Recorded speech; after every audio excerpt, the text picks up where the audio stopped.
அல்லாஹும்ம ஸல்லி அலா சய்யிதினா முஹம்மதின் வ அலா அலி சய்யிதினா முஹம்மதின் வ பாரிக் வஸல்லிம் அலைஹி. அஸ்ஸலாமு அலைக்கும் வரஹ்மத்துல்லாஹி வபரகாத்துஹு. அரஃபா நோன்பின் சிறப்புகள். துல்ஹஜ் மாதம் 9ஆம் நாள் ஹாஜிகள் அரஃபா மைதானத்தில் ஒன்று கூடக்கூடிய நாள். நபி ஸல்லல்லாஹு அலைஹி வஸல்லம் அவர்கள் கூறினார்கள், அரஃபாவுடைய நாளில் அதிகமான மக்களுக்கு நரக விடுதலையை அல்லாஹ் தஆலா அளிக்கிறான்.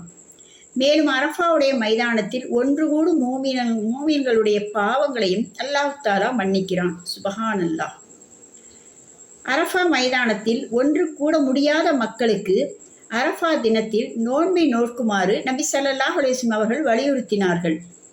இன்னும் நபி ஸல்லல்லாஹு அலைஹி வஸல்லம் அவர்கள் கூறினார்கள், யார் அரஃபாவுடைய நோன்பை நோற்பாரோ அது அவருடைய முந்தைய ஓராண்டின் சிறிய பாவங்களுக்கும் பிந்தைய ஓராண்டின் சிறிய பாவங்களுக்கும் பரிகாரமாக இருக்கும் என நான் அல்லாஹ் தஆலாவின் மீது ஆதரவு வைக்கின்றேன் என்று கூறினார்கள். இன்னும் நபி ஸல்லல்லாஹு அலைஹி வஸல்லம் அவர்கள் கூறினார்கள், துவாக்களில் மிகச் சிறந்தது அரஃபா தினத்தில் கேட்கப்படும் துவாவாகும். இன்னும் அரஃபா தினத்தில் அல்லாஹ் தஆலா முதல் வானத்தில் இறங்கி வருகிறான் என நபி ஸல்லல்லாஹு அலைஹி வஸல்லம் அவர்கள் கூறினார்கள்.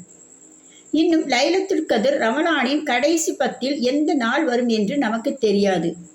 ஆனால் துல்ஹஜ்ஜுடைய முதல் 10ல் அரஃபா தினம் எப்போது வரும் என்று நமக்கு தெரியும். சிந்தனையுடையவர்கள், அல்லாஹ்வுடைய அன்பை விரும்புவர்கள், அல்லாஹ் தஆலாவின் அருளை எதிர்பார்ப்பவர்கள் இந்த நாளை பயன்படுத்துவார்கள்.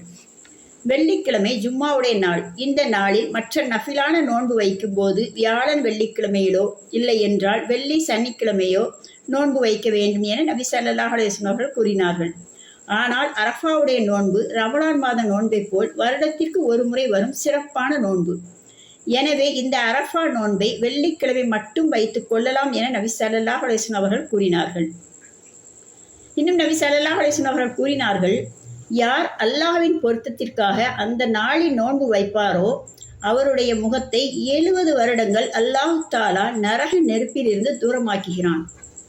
இன்ஷா அல்லாஹ் அரஃபா நோன்பை நோட்போம். அல்லாஹ்விடத்தில் பாவ மன்னிப்பை பெறுவோம். வாஹிர் தாவானா அல்ஹம்துலில்லாஹி ரப்பில் ஆலமீன்.